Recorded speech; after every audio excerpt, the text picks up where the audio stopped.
DHS, welcome back to Season 5, Episode 21 of Blue Devil Pride Network. I'm Maria Anderson reporting at the high school on Wednesday, February 23rd. Firstly, we have a promo video of the Hub class on campus. Our award-winning program will give you experience and mastery in writing, interviewing, and collaborating with others. You'll get the chance to report on issues that matter to you. Your articles, podcasts, and videos will be published on several platforms, including our website and our print edition. And write and design layout for our monthly print newspaper in the Davis Enterprise. The skills you learn in Hub will serve you in more than just journalism. Not to mention, it looks great on college applications. Take multimedia journalism and have your voice heard. Here's Mattias Rowenbale covering a protest against the new bell schedule outside the district office on February 16th. Support students! Support science! Support students! Support science! Support students!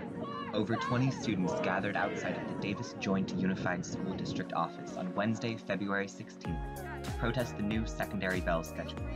The group chanted, waved signs, and marched around the building. Our school, our schedule, our school, our schedule, our school. The purpose of Wednesday's protest was to demonstrate the widespread support for what is being called Schedule 1, a very slightly modified version of the current schedule. The school board has instead approved a drastically different schedule nicknamed Schedule 2, which has been widely opposed by students, teachers, and community members. Well, I'm protesting because I believe that the decision for Schedule 2 is not a decision that supports students in the way that it should be. We represent the community, and community chose number 1. The school board isn't listening to us, and we have come to countless school board meetings, we have spoken, we have shown them the data that the majority of our community, students, teachers, and parents all support Schedule 1, but they've still decided to implement Schedule 2, and we're here to raise the voice. The students were also joined by several teachers, who advocated their support for the students protesting. Davis High teacher Gwyneth Bruce also emphasized her disapproval in how the board made its decision. To go against the wishes of parents, staff, and students at both high schools is unconscionable. It's not okay. The sentiment was echoed by many at Wednesday's protest, including junior Maddie Hayes. The schedule decision was made in a very down low, unequitable way that didn't involve students, teachers, or parents to the extent that it should have. 2 school board members passed by the protest on their way into the district office, but neither spoke to the protesting students. The board also failed to acknowledge their public comments at the following Thursday's board meeting. Despite the lack of response from the school board, the students at Wednesday's protest made it very clear that they were not giving up. The protest was just one of many actions that they have taken, and according to junior Anna Kelly, it will not be the last. We don't stop. We don't give up. If this decision isn't reversed, that doesn't mean that the board hasn't been ignoring teachers and ignoring students for many years, and we're not going to let them get away with that anymore, because that's not okay.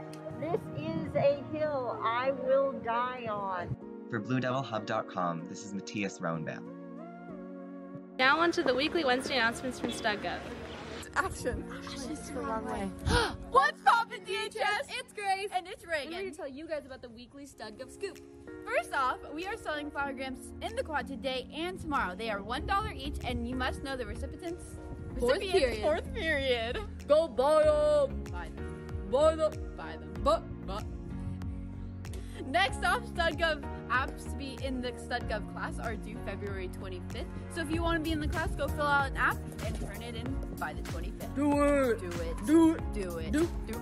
And finally, open house is super soon, so be sure to look out for more information about that. Student government is going to be advertising it. It's a super fun event, and yeah. So finally, this day in history. In 1892, the first college student government formed in Pennsylvania. A very important this day in history, if you ask me. Very important. Okay, so I think it's time for the pickup line of the day.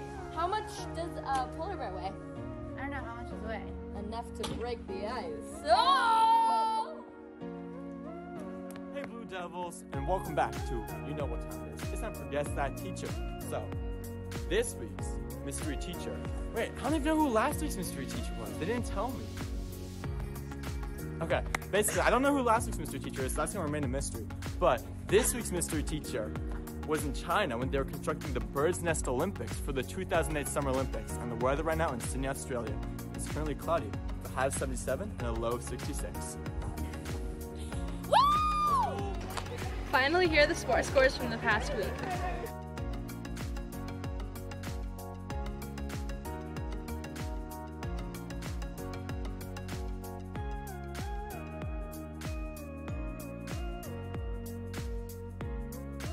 That's all for this week's episode of BDPN. If you would like to submit a 1-minute video to be next week's BDPN, send us an email at dhsbdpn@gmail.com.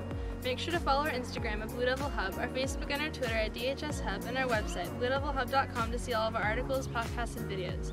Also on Spotify, we have our podcast show, The News Cycle, so make sure to check that out as well. Thanks for watching, and we'll see you next week.